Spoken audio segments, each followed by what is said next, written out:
Hello students, welcome again to a video tutorial.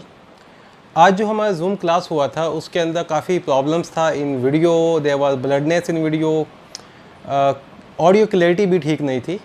तो as a compensation of that let me record that similar topic, that same topic on YouTube as well. तो हमने शुरू किया था बच्चों यूरोकोड data, और जो यूरोकोड डेटा है जैसा कि आप लोग थोड़ा बहुत तो समझ ही गए होंगे उस 1.25 घंटे के लेक्चर में, कि ऐसे एनिमल होते हैं जिनके पास उनकी जो नोटोकोड है वो प्रेजेंट होती है टेल में, और नोटोकोड सिर्फ और सिर्फ टेल ऑफ लार्वा में प्रेजेंट है, एडल्ट में नोटोकोड वगैरह नहीं होती है। तो जो जो चीज़ें बताई थी वो सब चीज़ें मैं यहाँ पर बता देता हूँ। हमने कोड डेटा के लेक्चर में पढ़े थे जनरल फीचर्स ऑफ कोड डेट, और जो जनरल फीचर्स ऑफ कोड डेट थे there was 4 general features. First there was the presence of notochord, second there was a dorsal hollow nerve cord, a single non-ganglionated. Third there was a pharyngeal gill slits. Pharyngeal gill slits hemicodate में भी होते हैं, पर caudate के pharyngeal gill slits lateral होते हैं। और जो फोर्थ करेक्टर था that was post anal tail। तो ये 4 करेक्टर कोडेट की लाइफ में क्या तो एम्ब्रियोनिक स्टेज में प्रेजेंट होते हैं या एडल्ट स्टेज में भी रिटेन कर जाते हैं। तो उसके बिहार पर हमने क्लासिफिकेशन भी पढ़ लिया था कि क्या तो मैंने उनको प्रोटोकोडेट्स बोला था या वर्टिब्रेट बोला था। और प्रोटोकोडेट वो एनिमल होते हैं जिनके पास नोटोकोड मॉडिफाई होकर नहीं बनाती है वर्टिबल कॉलम। तो आज का जो लेक्चर होगा that would be about the first sub phylum of Protochordata, that is phylum Urochordata. तो let us start our lecture.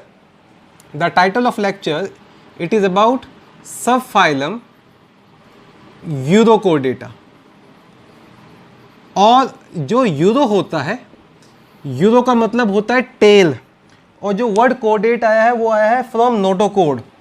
तो it is very clear, uro stand for tail और कोड डेटा word stand for presence of notochord.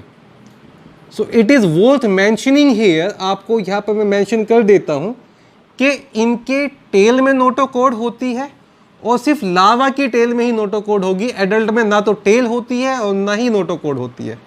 तो a notocode is present in tail of larva only, is present in tail of larva only।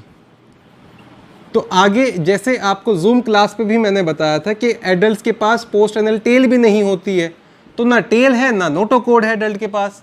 और मैंने तो ये भी बताया था कौन सा कोडेट का कैरेक्टर रिटेन होगा, वो आगे पढ़ते हुए हम लिख लेंगे। तो यूरोकोडेट वो एनिमल होते हैं जिनके टेल के अंदर नोटोकोड होती है। तो सब फाइला क्यों, अच्छा यूरोकोडेटा का दूसरा नाम they are also known as tunicates. These animals are also known as tunicates. अब ट्यूनिकेट्स क्यों कहते हैं? ट्यूनिकेट्स इनको कहते हैं due to presence of a cellulose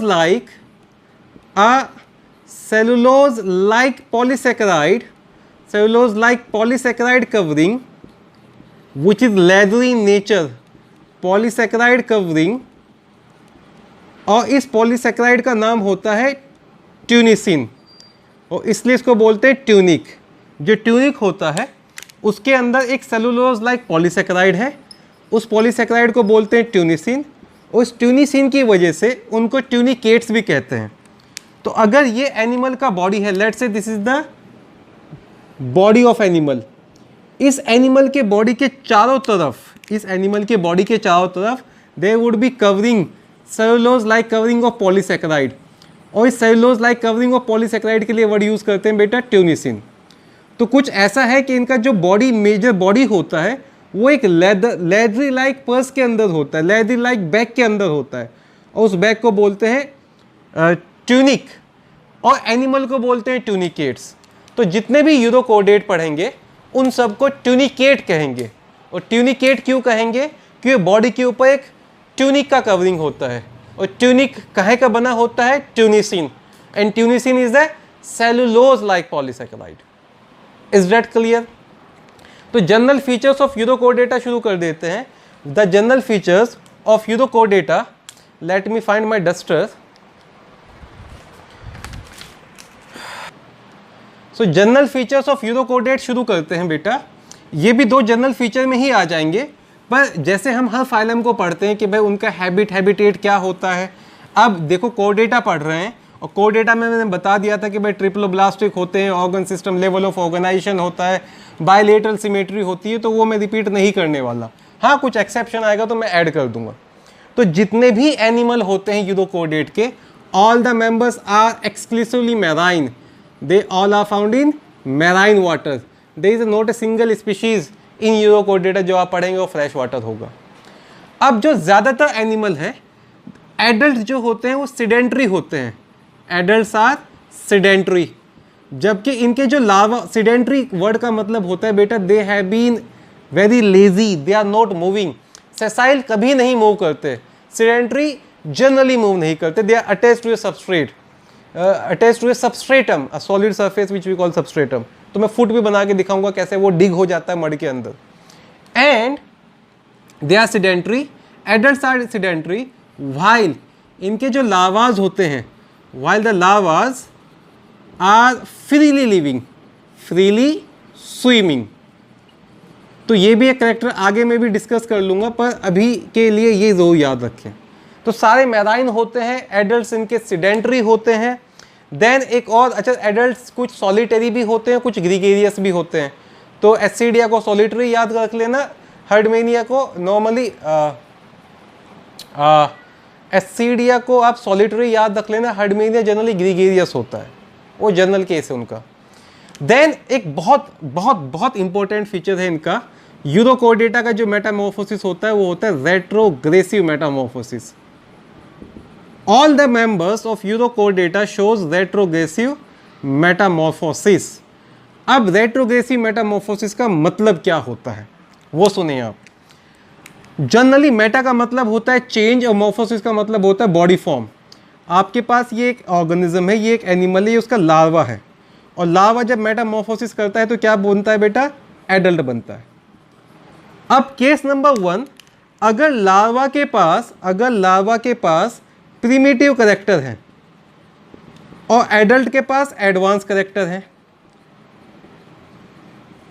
तो ये कुछ ऐसा है कि क्लास 10th में आप ज़्यादा अच्छे नहीं थे पढ़ाई में, एक एवरेज स्टूडेंट थे, और 11th-12th में आकर आपने टॉप करना शुरू कर दिया, तो आपका जो चेंज हुआ है वो कैसा हुआ है, प्रोग्रेसिव हुआ है। इस मेटामॉर्फोसिस को बोलते हैं प्रोग्रेसिव, जो इनके पास नहीं होता है। अब तक जितने मेटामॉर्फोसिस आपने पढ़े हैं जनरली प्रोग्रेसिव मेटामॉर्फोसिस पढ़े हैं, सारे प्रोग्रेसिव नहीं थे। इकाइनोडर्मेट में पढ़ा था आपने कि लार्वा के पास एक एडवांस सिमेट्री होती है, बायलेटरल सिमेट्री, एडल्ट के पास एक प्रीमेटिव सिमेट्री होती है, रेडियल सिमेट्री। गैस्ट्रोपोडा में पढ़ा था लार्वा बायलेटरली सिमेट्रिकल होते हैं, एडल्ट एसिमेट्रिकल होते हैं।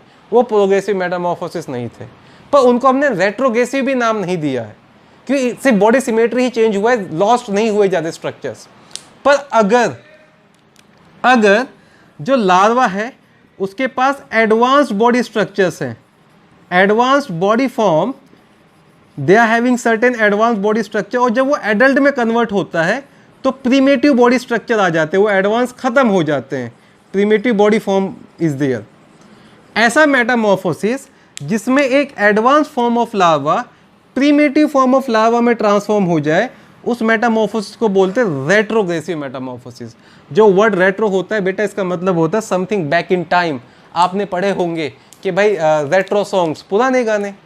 अभी आप आगे चल के पढ़ोगे कि एक रिवर्स ट्रांसक्रिप्शन होता है, जो चीज़ों को रिवर्स कर दे वो रेट्रो में आ जाता है। तो रेट्रोग्रेसिव मेटामॉर्फोसिस में मैं मेंशन करूंगा all members shows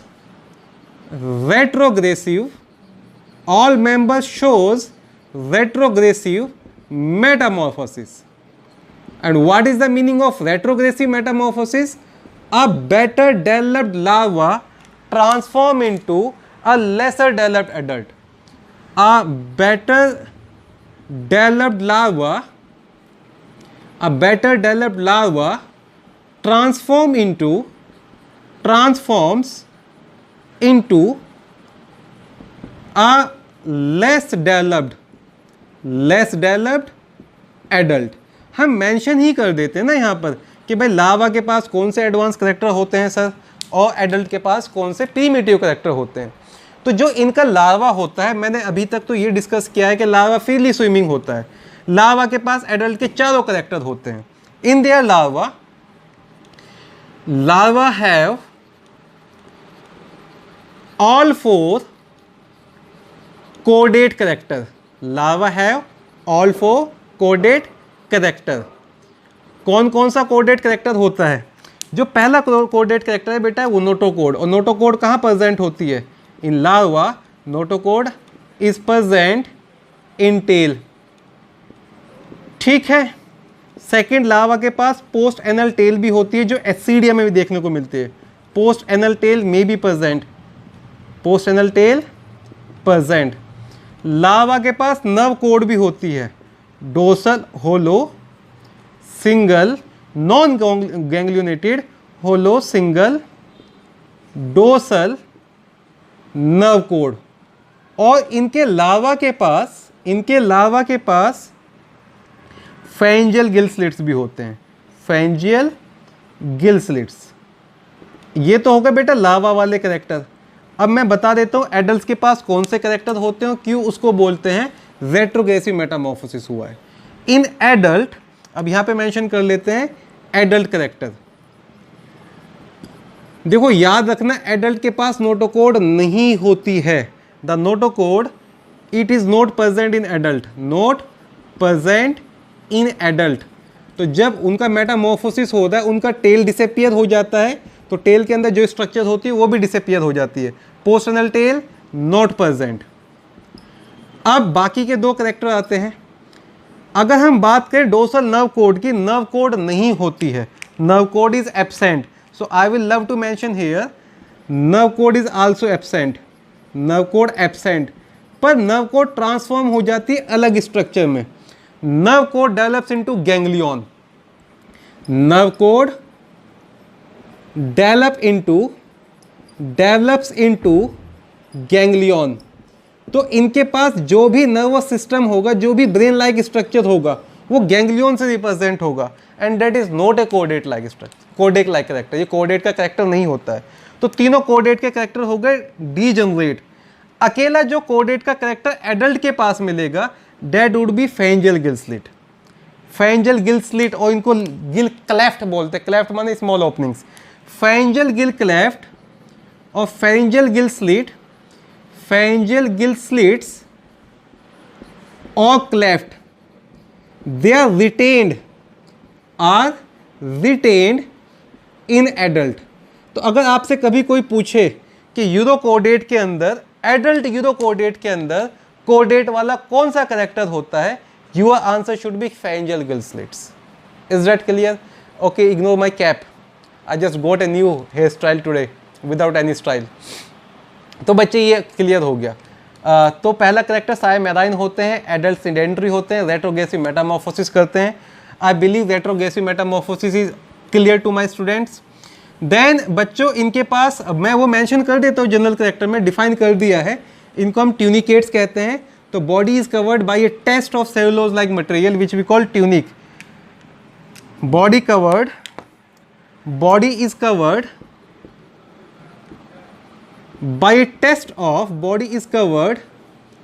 by a test of tunic, tunicin, cellulose like polysaccharide।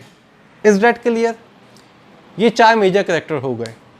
और क्या मेजर कैरेक्टर पढ़ेंगे? इनके पास एक्सोस्केलेटन नहीं होता है, इनके पास हेड नहीं होता है, इनके पास पेयर्ड अपेंडेजेस नहीं होते हैं। एक्सोस्केलेटन, सो कॉल्ड एक्सोस्केलेटन, देखो कोडेट के अंदर हायर कोडेट में एक्सोस्केलेटन पढ़ेंगे। लाइक मेरे एक्सोस्केलेटन की बात करें तो that is made up of skin, right? Hairs is also part of exoskeleton, nails are also part of exoskeleton. Exoskeleton, then paired appendages, and third thing to worth mention here, a developed head are absent। वैसे तो आप लोगों ने पढ़ा था कि जो caudate होते हैं वो मेटामेरिक सेगमेंटेशन शो करते हैं। भाई 3 एनिमल पढ़े थे ना मेटामेरिक सेगमेंटेशन में, Annelida, then Arthropoda and then कोडेटा। फिर मैंने बताया था कि कोडेट के अंदर इतना वेल डेवलप्ड मेटामेरिक सेगमेंटेशन नहीं होता है और इंटरनल सेगमेंटेशन दिख जाता है, रिब्स के अंदर दिख जाता है, मसल्स के अंदर दिख जाता है, पर आप उनको याद रख लेंगे। ये अकेले ऐसे कोऑर्डिनेट हैं, मैं बोलूँगा कि इनके पास मेटामेरिक सेगमेंटेशन नहीं होता है, इनके पास सिलोम भी नहीं होती है। तो next character, a metameric segmentation and coelom, metameric segmentation and coelom is absent. Sir आपने तो बताया था कोऑर्डिनेट के पास एंट्रोसिलोम होती है, बिल्कुल बताया था, ये एक एक्सेप्शन है, इनके पास मेसोडर्मली लाइन बॉडी कैविटी नहीं होती, पर याद रखेंगे बॉडी कैविटी होती है। They do have a body cavity but that body cavity is not lined by mesoderm. तो इनकी बॉडी कैविटी बता देता हूं। So called body cavity is derived by ectoderm from ectoderm, और जो एक्टोडर्मली ड्राइव्ड बॉडी कैविटी होती है बच्चों उसको बोलते हैं atrium. In human biology and animal biology जब भी एट्रियम वर्ड यूज करेंगे तो समझ लेना किसी कैविटी के बारे में बात कर रहे हैं। तो that ectodermally derived body cavity is called as atrium. आगे चल के जब मैं एग्जांपल बताऊंगा तो आपको एट्रियल एपर्चर भी बताऊंगा, वो इस कैविटी की एपर्चर है। तो body cavity is not mesoderm, it is not coelom, it is not derived bye mesoderm. In fact, body cavity is dried by ectoderm. Ectodermal dried body cavity is present in urochordate and that body cavity is known as atrium. ठीक है बेटा, अब पढ़ लेते हैं इनके mode of feeding के बारे में। याद रखेंगे जो यूरोकोर्डेट होते हैं वो स्लेरी फीडर होते हैं या उनको बोलते हैं फिल्टर फीडर। क्या होता है मैं वो भी बता देता हूँ। नेक्स्ट कैरेक्टर जो पढ़ेंगे, इनका जो मोड ऑफ फीडिंग है, दे आर स्लेरी फीडर्स और filter feeders. Urochordates are by mode of feeding they are ciliary feeders or let's call that filter feeders. So they used to filter their food before engulfing and that is done by the hair like structure which we call cilia. अब इनके elementary canal के अंदर, let me make some part of alimentary canal here. Let say this is the opening which we call mouth, space after mouth is known as, इसको मैं ऐसे करके बनाता हूँ, that would be much easy to learn. Opening is mouth, space after mouth is buccal cavity, then that dilated space which is well prominent in case of Ascidia we call that pharynx. Let's call that pharynx. अब pharynx में बेटा यहाँ पर lateral side में होते हैं pores, इन्हीं को बोलते हैं pharyngeal gill slit and they actually connect to the gills. तो मैंने बताया भी था कि फेरिंजियल गिल स्लिट जो कोर्डेट के अंदर होते हैं वो कैसे होते हैं, लेटरल। ठीक है, हेमिकोर्डेट के भी बताए थे कि डोर्सल इन पोजिशन होते हैं। अब ये तो स्ट्रक्चर हो गए बेटा pharyngeal gill slits, pharyngeal gill slits और gill cleft, gill slits, pharyngeal gill slits और गिल क्लेफ्ट। तो मैं कह सकता हूँ there transverse rows of pharyngeal gill slit. अब इसी फेरिंग्स के पास there is something very very important, please zoom here. इसी फेरिंग्स के पास there certain glandular structure and that glandular structure is meant to absorb iodine from water. जो भी ये वाटर आ रहा है यहाँ से, इस वाटर से आयोडीन को एब्जॉर्ब कर लेता है ये ग्लैंडुलर स्ट्रक्चर। और ये जो ग्लैंडुलर स्ट्रक्चर है इसको बोलते हैं बेटा एंडोस्टाइल। इस ग्लैंडुलर स्ट्रक्चर को बोलते हैं एंडोस्टाइल। तो पहले एंडोस्टाइल का डेफिनेशन लिखवा देता हूँ, फिर उसका फंक्शन लिखवा देता हूँ और थर्ड बताऊँगा वो किस ऑर्गन के होमोलोगस होता है to human. So endostyle is a ciliary glandular slit present at the ventral surface of pharynx. Ciliary glandular slits, तो छोटे छोटे ओपनिंग्स हैं जिनके अंदर सीलिया भी है और जो सिक्रेटरी भी है। Slits present on, okay. अच्छा, you must be wondering sir, आपने अभी तो लेटरल साइड पे बताए थे फेरिंजियल गिल स्लिट है, फिर लेटरल साइड पे आप ये बता दें। देखो मैं वेंट्रल डोर्सल नहीं बता सकता, मैं वेंट्रल डोर्सल नहीं बता सकता। ये फेरिंजियल गिल स्लिट लेटरल हैं और ये लाल स्ट्रक्चर दिख रही है आपको वेंट्रल साइड पे दिख रही है सामने की तरफ, वैसे ही डोर्सल साइड होगा। मैं डेफिनेशन में मेंशन कर देता हूँ, ये तो मैंने बता दिया कि स्लिट्स कहाँ होंगे। ये कुछ ऐसा है बच्चे, ये एक एनिमल है, ये इसका फेरिंग्स वाला पार्ट है। तो जो इधर ओपनिंग से वो क्या है, गिल स्लिट। जो सामने ओपनिंग आ जाएंगी वो क्या होगा, एंडोस्टाइल। जो सामने ओपनिंग आ जाएगी वो क्या होगा, एंडोस्टाइल। तो ciliary glandular slit present on ventral side of pharynx. First point about endostyle. Second point which is very important and worth mentioning, कई बार क्वेश्चन पूछा जाएगा इस पे, ठीक है। What is the function of endostyle? That is meant for absorbing iodine from water, meant for absorbing iodine from water. Third question, to which structure it is homologue? homologue वो होते हैं जिनका कॉमन एंसेस्ट्री होता है, जो structurally same होते हैं पर फंक्शनली डिफरेंट होते हैं। एंडोस्टाइल ऑफ यूरोकोर्डेट, और मैं वर्ड यूज करूंगा प्रोटोकोर्डेट टू बी वेरी स्पेसिफिक, क्योंकि endostyle certain endostyle structure is found in cephalochordate as well. Endostyle is a structure which is homologous to human thyroid. Endostyle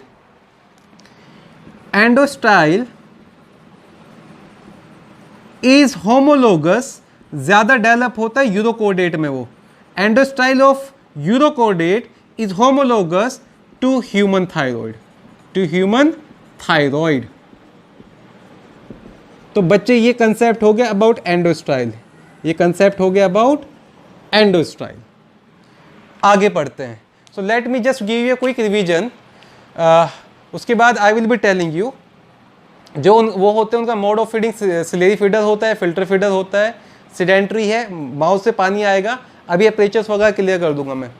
then pharynx के अंदर lateral side पे Gill slit होते हैं, ventral side पर on the surface of pharynx क्या होता है, they are present endostyle which is involve in the absorption of water. फिर गिल स्लिट्स के बारे में थोड़ा और अगर बता दूं, देखो गिल स्लिट्स में एडल्ट में एक स्ट्रक्चर वर्ड यूज करते हैं, the name of gill slit in adult is stigmata. In adult जो गिल क्लेफ्ट या गिल स्लिट है उनको स्टिग्मेटा कहते हैं, ठीक है। वो आपका ट्रांसवर्स सोज होंगे और लेटरल साइड पर प्रेजेंट होंगे, ठीक है। और इवेंचुअली कहाँ ओपन हो रहे होंगे, जो भी गिल स्लिट्स हैं इनसे पानी कहाँ जा रहा होगा, जो भी कुछ ले रहे हैं, it has been pouring into cavity, और इस कैविटी को क्या बोलते हैं बेटा, एट्रियम।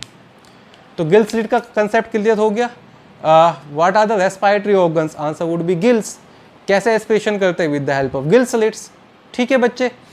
नेक्स्ट मैं बताता हूँ आपको इनके सर्कुलेटरी सिस्टम के बारे में, एक और इम्पोर्टेंट वन रह गया।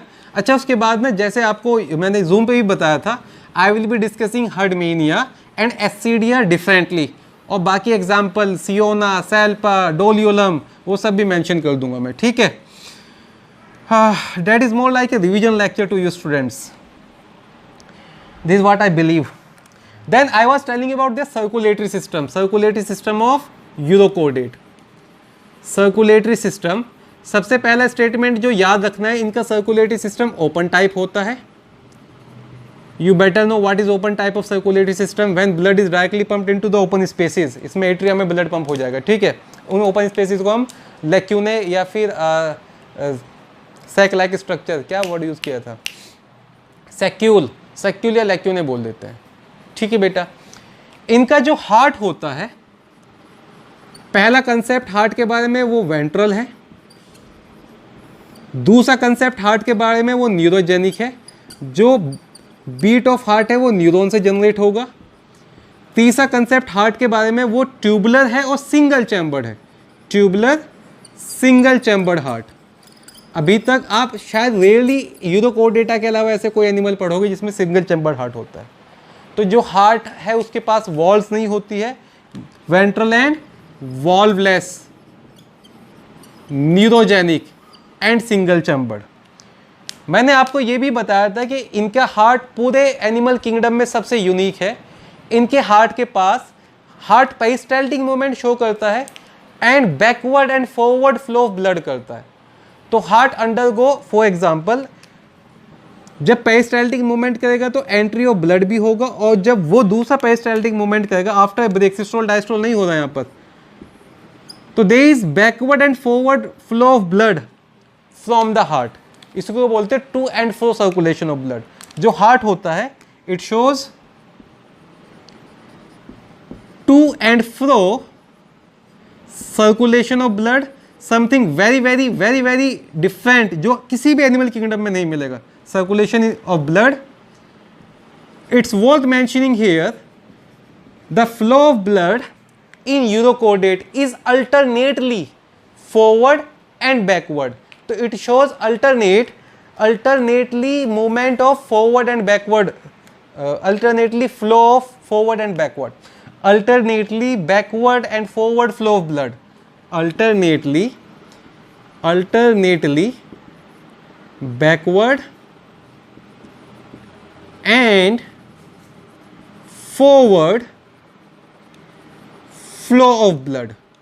flow of blood, फिर बच्चे कुछ और चीज़ें इनके सर्कुलेटरी सिस्टम के बारे में। इनके पास देखो आरबीसी तो नहीं होती है, मैंने बताया हुआ है आपको आरबीसी वर्टिब्रेट से पहले नहीं आएगी। इनके पास इरेगुलर शेप ल्यूकोसाइट होती हैं जिनको हम अमीबोसाइट कहते हैं।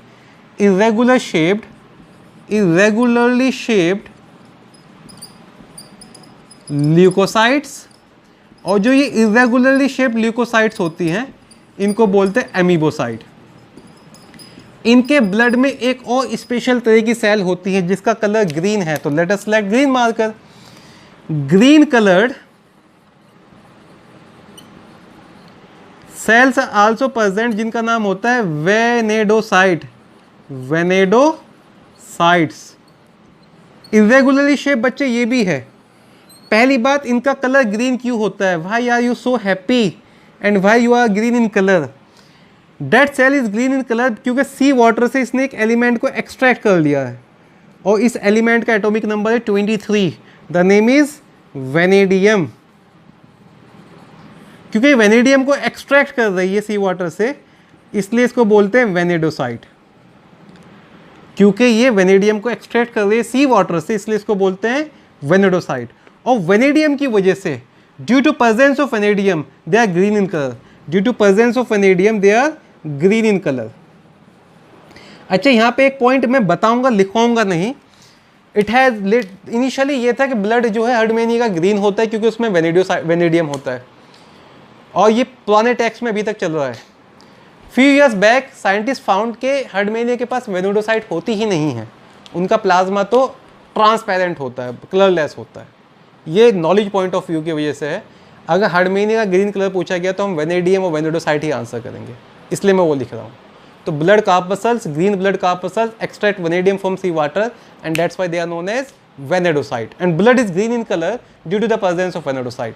And this venedocyte, this vanadium to be very exact, it also act as a accessory respiratory pigment. हमारे पास respiratory pigment क्या है? Haemoglobin, right? इनके पास क्या होता है? Answer is vanadium. ज़्यादा प्रोमिनेंट नहीं होता पर accessory respiratory pigment. So this vanadium also act as accessory respiratory pigment. तो देखो कुछ सेल डेवलप होनी शुरू हो गई हैं जो ऑक्सीजन को ट्रांसपोर्ट कर रही है अलग जगह, भले वो आरबीसी नहीं है अभी। तो ये हो गया बच्चे इनके सर्कुलेटरी सिस्टम के बारे में। सर्कुलेटरी सिस्टम ओपन टाइप होता है, हार्ट वेंट्रल होता है, वॉललेस होता है, न्यूरोजेनिक होता है, सिंगल चैम्बर्ड होता है, to and fro circulation, peristaltic movement, amoebocyte, vanadocyte. Vanadocytes are present in Herdmania. ये सिर्फ नॉलेज बेस्ड बात है। Green colour, and why you are green? Because I have vanadium. फिर एक्सक्रीटिव ऑर्गन का एक कंसेप्ट और बचा है, और उसके बाद मैं दो वो एग्जांपल भी बता देता हूँ हर्डमेनिया और एस्सीडिया के बारे में। आपको पता है एस्सीडिया का तो फोटो है अपनी किताब में एस्सीडिया का फोटो बना के उन्होंने आपको क्वेश्चन के लिए छोड़ दिया है। एक्सक्रीटिव स्ट्रक्चर की बात करें बेटा, by mode of excretion they are ammonotelic in nature and there is no fun in telling that. Marine animal है, अमोनोटैलिक होंगे। इनके ब्रेन, जहाँ पे वो सो कॉल्ड गैंग्लियन जो ब्रेन का काम कर रहा है, उसके एकदम ऊपर स्पेशल ग्लैंड होती हैं जो एक्सक्रीशन में हेल्प करती हैं, और उन ग्लैंड का नाम होता है सुपरा न्यूरल ग्लैंड। तो पहला एक्सक्रीटिव स्ट्रक्चर पढ़ेंगे सुपरा न्यूरल ग्लैंड। और कुछ बच्चों को जूम क्लास पे इसमें डाउट भी था, why they are known as supra neural gland. Actually zoom class पे तो मुझे समझ ही नहीं आ रहा था कैमरा कहाँ सेट करना है। I was very confuse there. तो why the name supranuclear gland? As they are located above so-called brain, above so-called ganglion of brain. As they are located above brain, that's why they are referred as to supranuclear gland. अब इस सुप्रा neural gland का एक और नाम होता है, majorly neural gland करके छोड़ देते हैं। अगर हम इसका असली नाम की बात करें तो न्यूरल ग्लैंड लिख के छोड़ देते हैं। तो अगर क्वेश्चन आता है तो न्यूरल ग्लैंड तो याद रख ही लेना है। इसी को बोलते हैं supra neural gland is also known as pyloric gland and there other cells which we call nephrocytes as well. तो सुप्रा न्यूरल ग्लैंड और पाइलोरिक ग्लैंड और nephrocytes these are the excretory structures। अच्छा, सुपर न्यूरल ग्लैंड के बारे में एक चीज़ और बताओ। Later on researcher come to find कि जो सुपर न्यूरल ग्लैंड होता है यूरोकोडेट्स में, एसिडिया के बारे में वो पढ़ रहे थे, दे कम टू फाइंड कि ये ना कुछ हार्मोन भी बनाते हैं और वो जो हार्मोन है वो मैच्योरिटी को कंट्रोल करते हैं। तो अगर कभी देखो थायराइड ग्लैंड का होमोलॉग तो हर कोई पढ़ लेता है। अगर सवाल पूछा जाता है पिट्यूटरी ग्लैंड का होमोलॉग कौन सा होता है, ह्यूमन पिट्यूटरी ग्लैंड की होमोलॉग स्ट्रक्चर कौन सी होती है in urochordate, answer should be supra neural gland.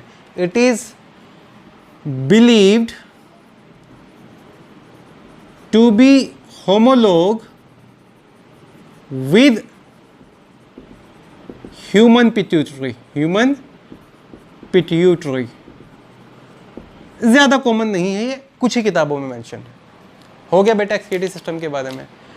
Reproduction पढ़े, ज़्यादातर बाइसेक्सुअल होते हैं या हर्माफ्रोडाइट होते हैं। गोनेड्स ओवोटेस्टिस होते हैं, प्रोटोगाइनस होते हैं, फीमेल गोनेड पहले डेवलप हो जाएंगे, फर्टिलाइजेशन क्रॉस होगा, एक्सटर्नल होगा, डेवलपमेंट इनडायरेक्ट होगा। तो ये 5 बातें और लिख देता हूँ about their reproduction. They are hermaphrodite और बाइसेक्सुअल। दे आर हर्माफ्रोडाइट और बाइसेक्सुअल। ठीक है बेटा। गोनेड्स जो होते हैं उनको क्या होते हैं, they are ovotestis in nature. By development of gonad they are protogynous. Fertilization external होता है और क्रॉस होता है। तो cross and external fertilization. Self fertilization का एक ही एग्जांपल याद रखने के लिए बताया था, वो था टेपवर्म। और डेवलपमेंट इनडायरेक्ट होगा, डेवलपमेंट इज इनडायरेक्ट। और इनके डेवलपमेंट में एक freely swimming larva indirect and A freely swimming larva appear. और इस लार्वा को बोलते हैं बेटा, देखो सिलिएटेड होता है, सिलिएटेड फ्री स्विमिंग लार्वा। इसकी जो मोड ऑफ लिविंग है, देखो टेल इसके पास होता है, फ्रीली स्विमिंग है, ये कुछ टेडपोल के जैसा होता है। तो ऑथर्स टैक्सोनॉमिस्ट ने चीज़ों को ज़्यादा कॉम्प्लिकेट ना करते हुए टेडपोल लार्वा ही नाम दे दिया इसको। तो टेडपोल लार्वा आगे फ्रॉग में ही पढ़ोगे, इनके पास भी टेडपोल लार्वा है। ये होगा बच्चे general characteristic feature of Urochordata. अब 2 एग्जाम्पल को मैं थोड़ा डिटेल में बढ़ा देता हूँ। ये चीज़ें अगर समझ में आएगी तो उनको समझना बड़ा आसान है। हर्डमेनिया और एसिडिया के फ़ोटो बना के उनके बारे में 2-2 4-4 बातें पढ़ लेते हैं कि भाई फ़ोटो में तो ऐसे दिख रहे हैं, एग्जैक्टली होता कैसा है। इनकरंट सिफॉन क्या होता है, इनकरंट ब्रेंकियल एपरेचर क्या होता है, एट्रियल एपरेचर क्या होता है। देखो मैंने ना आपको एक चीज़ बताई थी ब्रेंकियल वर्ड के बारे में। जब भी गिल्स से कोई चीज़ रिलेट हो तो उसको ब्रेंकियल बोलते हैं, अगर लंग से रिलेट हो तो उसको पल्मोनरी बोला था, और अगर स्किन से रिलेट हो तो उसको क्यूटेनियस बोला था। तो let us start about first example, that is Herdmania. अच्छा, हर्डमेनिया को सी पोटैटो कहते हैं, देखने में सी पोटैटो के जैसा है। और एक नाम होता है सी स्क्विड। आपने वो पिचकारी वगैरह देखी हो, अगर squirting is when you have been pressing something and some fluid come out, syringe वगैरह देखी हो, मैं बताऊंगा इसको सी स्क्विड क्यों कहते हैं। अब अगर इसके बारे में बात करें, ये सेडेंटरी होता है, ये फिल्टर फीडर होता है, ये this is a sedentary filter feeder tunicate. No fun in telling that, वो तो पहले ही बता के आ गया हूं मैं। अब बनाते इसका diagram. Body exactly potato shape है और 2 प्रोजेक्शंस होते हैं। इन प्रोजेक्शंस के बारे में भी डिस्कस करेंगे। Let's say this here, let me make it straight. Let me try to make it straight like this. This projections here,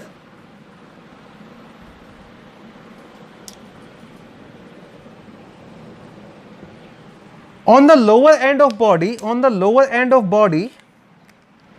there is foot here, और इस फुट के अंदर खूब सारे अनवांटेड चीज़ें भी स्टोर रहती हैं. देखो बच्चे, ये है वेंट्रल साइड और ये है डोर्सल साइड, ये है पोस्टीरियर साइड और ये है एंटीरियर साइड. तो this is the posterior part, this is the ventral part, this is the dorsal part and this is the anterior part. एक फुट प्रेजेंट होता है which is present on the posterior side और ventral side. Dorsal या anterior side पर दो projections होते हैं, और इन प्रोजेक्शन में ये ओपनिंग है, this is a projection with a opening here and this other projection with a opening here. इन ओपनिंग से एक ट्यूब लाइक स्ट्रक्चर डेवलप होता है. इस ट्यूब लाइक स्ट्रक्चर को बोलते हैं बेटा साइफोन. तो जब भी आप साइफोन वगैरह वर्ड यूज़ करेंगे, siphon is a tube like structure. Mouth part में इसके बारे में बताया था, it is a tube like structure. See, ये एपरेचर है which is on the anterior side, इसका नाम होता है ब्रैंकियल एपरेचर. इसको हम बोलते हैं ब्रैंकियल एपरेचर. और ब्रैंकियल एपरेचर वो काम करता है एज माउथ एज वेल. तो let's call that branchial aperture mouth. और जो पोस्टीरियर साइड पर है, इस एपरेचर को बोलते हैं बेटा atrial aperture. Atria is the word for cavity, right? Cavity की ओपनिंग है ये, एट्रियल एपरेचर. और ये क्लोका की तरह काम करता है. और cloaca, not call it anus, better to call it cloaca here. ये जो एपरेचर्स होते हैं, इनके पास लोब्स होते हैं. Both the apertures are four lobed, और इनको ना लिप्स कहते हैं. लोब्स के लिए वर्ड यूज करते हैं lips. So they are four lobes which are present over these aperture. मैंने एस्केस वगैरह में भी लिप्स बताए थे ना आपको. ऐसे ही इनके एपरेचर के चारों तरफ mouth as well as anus is having four lobes here. तो फोर लोब्स और lips. It's worth mentioning here कि बाहर की साइड जो भी देखो ब्राउन कलर का होता है, ये मैं ब्राउन कलर सेलेक्ट करता हूँ. ये जो बाहर की साइड जितना भी ब्राउन कलर का पार्ट दिख रहा है, ये सारा का सारा टेस्ट है. और अंदर वाला पार्ट जो है वो बॉडी वाला पार्ट है. तो body would be covered by a test made up of tunicin, right? अंदर वाला जो भी पार्ट है वो that is your body part. ये साइफोन हो गया, और एक साइफोन यहाँ पर भी होगा. This is other siphon as well. तो बॉडी पर दो प्रोजेक्शंस होते हैं जिनके अंदर एपरेचर है, उनको बोलते हैं branchial aperture and atrial aperture. ये जो साइफोन है, यहाँ से ना एंट्री ऑफ वाटर होती है, और इस साइफोन से एग्जिट ऑफ वाटर होगी. तो इस साइफोन का दूसरा नाम होता है ये जो साइफोन, इसको बोलते हैं बेटा incurrent siphon. This is known as incurrent siphon. It is meant for entry of water. And this is known as excurrent siphon, and this excurrent siphon is meant for exit of water. ये structure समझ में आ रही है? तो जो हर्डमेनिया है, क्यों potato जैसा बोला है? बॉडी पर्स लाइक होती है. मैंने तो डायमेंशन भी बताए थे आपको जूम क्लास पे कि जो बॉडी का लेंथ है वो 6 to 13 सेंटीमीटर होता है, जो बॉडी का विड्थ है वो 4 to 7 सेंटीमीटर होता है. तो 6 to 13 in length and width में कितना हो गया? 4 to 7 सेंटीमीटर इन विड्थ. तो body is about 4 to 7 centimetre in width and 6 to 13 centimetre in length. अब जो बच्चे असली चीज़ याद रखनी है, वो याद रखनी है कि जब भी हर्डमेनिया डिस्टर्ब होता है, ये दोनों ही साइफोन से अपने वाटर इजेक्ट करना शुरू कर देता है. आपके हाथ में एक बैलून है, और बैलून के अंदर लेट से एक पोर था जहाँ से वाटर आ रहा था, दूसरे पोर से वाटर वापस जा रहा था, एक एंट्री के लिए एक एग्जिट के लिए. पर जब भी ये डिस्टर्ब होगा, दोनों ही साइफोन से पानी बाहर आना शुरू हो जाता है. And for this property it is known as sea squid. तो सी स्क्विड क्यों बोला जाता है? तो याद रखना, whenever Herdmania is disturbed, it emit a jet of water from both aperture. Why the name is sea squid? whenever disturbed,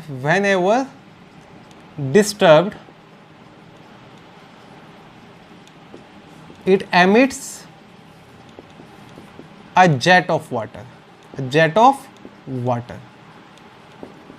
ये 2-4 चीज़ें देखो। अगर साइफोन वगैरह के बारे में पूछता है तो याद रखना, cloacal aperture, four lobed, atrial aperture and excurrent siphon, brachial aperture, four lobed, mouth and incurrent siphon.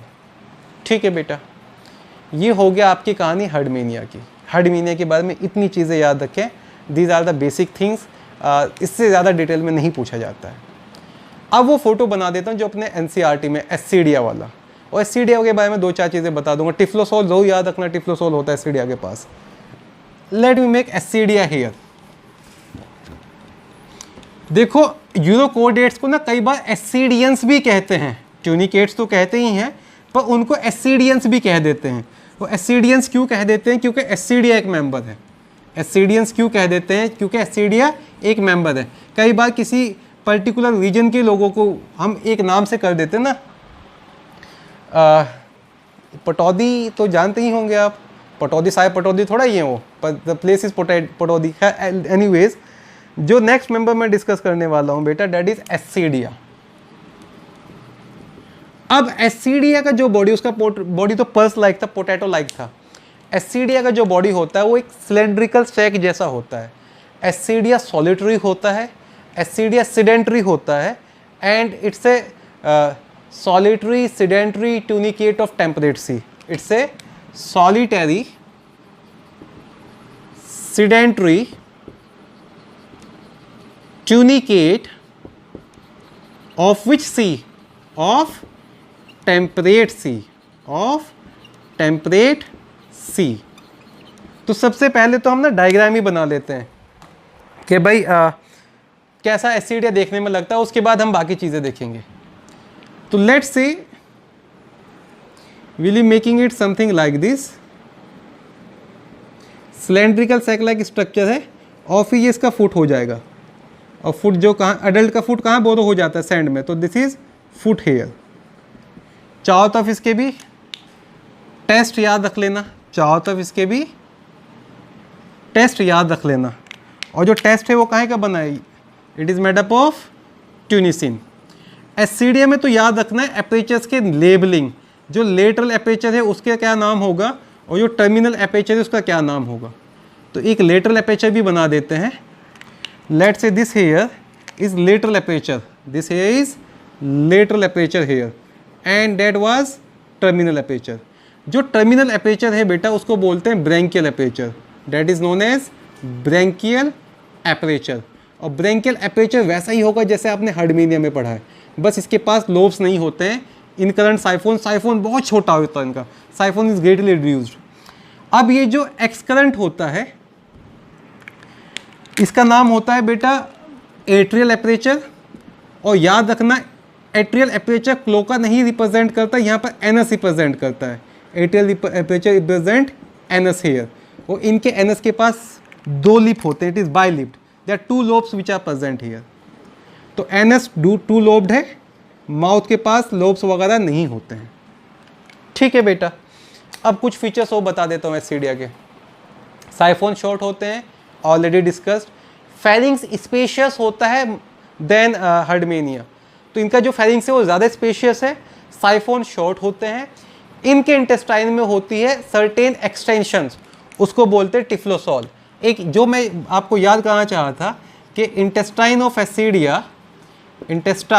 एस्सीडिया have टिफ्लोसॉल।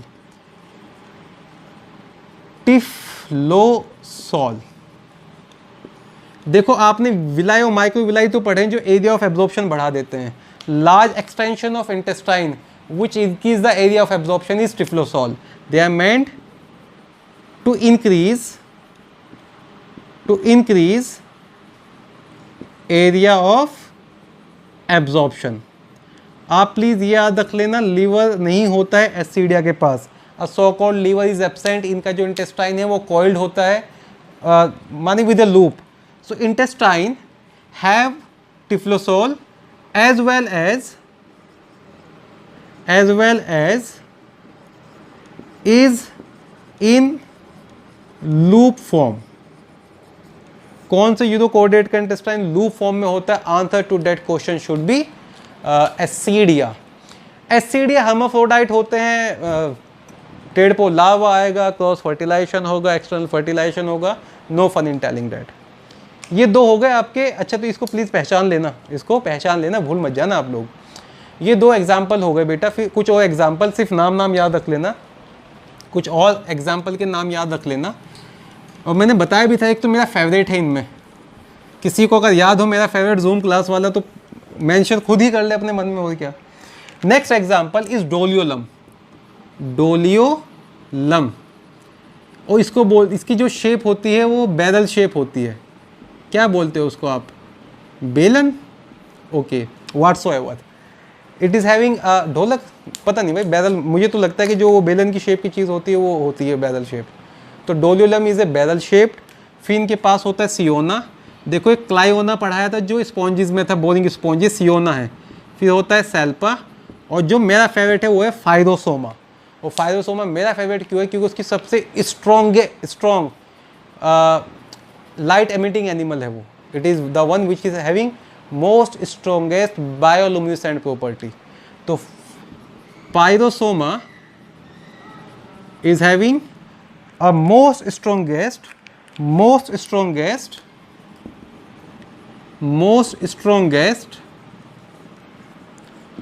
bioluminescent marine animal। ठीक है बेटा, आगे चल के पढ़ोगे वो कैसे अलग अलग बैक्टीरियाज और alga, bacterias to be specific, वो सिम्बायोटिक एसोसिएशन बनाता है, अभी नहीं पढ़ना है। तो ये हो गया आपका जनरल इंट्रोडक्शन, और जो भी आपको नीट के लिए रिक्वायर्ड है अबाउट यूरोकोड डेटा। अगला lecture I will B recording on YouTube. मैं जूम का डिस्कस करके देखता हूँ क्या सॉल्यूशन निकलता है। अब हम पढ़ेंगे cephalochordata. Please make it sure कि आप कल तक की वीडियो देख के अपने नोट्स और डाउट्स पूछ लेंगे। This all for today. Ignore my cap. Thank you, stay safe.